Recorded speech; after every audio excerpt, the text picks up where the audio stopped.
अहो लेकरांना म्हणून उपयोग नाही. पोरींला आई बापानी काय म्हणायचं माझ्या मोठ्या घरी द्यायच्या आणि माझी बारकी या माझी शिकवायची ज्या त्या वयात आल्या ज्या त्या टायमिंगला लक्ष दिलं आई बापांनी जर आपल्याला योग्य स्थळ वाटतंय तिथं बघून आपण जुळवून दिलं ना तर अशी पाळी येत नाही. मग वय झालं की लेकरांकडनं चुका होत्या तर आई बापानी म्हणायचं पोरांना कळत नाही. पुन्हा म्हणायचं पोरांना कळत नाही. तुम्ही ज ज्या त्या वेळेला लक्ष दिलं शिक्षण त्यांना वळण लावलं नीट तर नाही का होत.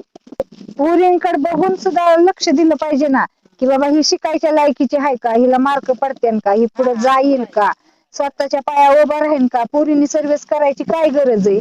जर गरज असेल हुशार असेल तर मग राहू द्या उभी.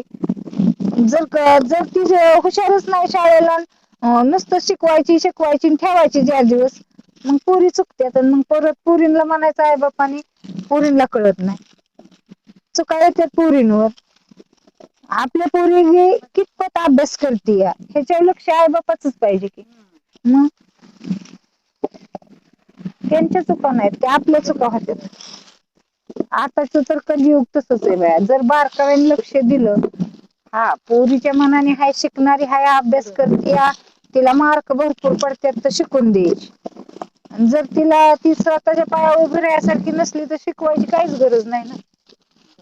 हा आता कुठं पोरींला थोडीच कामं करायला लागतात लेकीवानी माणसं सांभाळतात. मग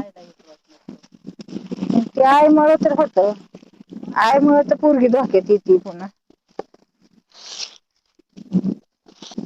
पोरींला घरगुती बसून का शिकायसारख्या किती पण कला आहे टेलर काम बंद पडत नाही. फॅशनेबल निघले वर किती पण शिलाई मिळते.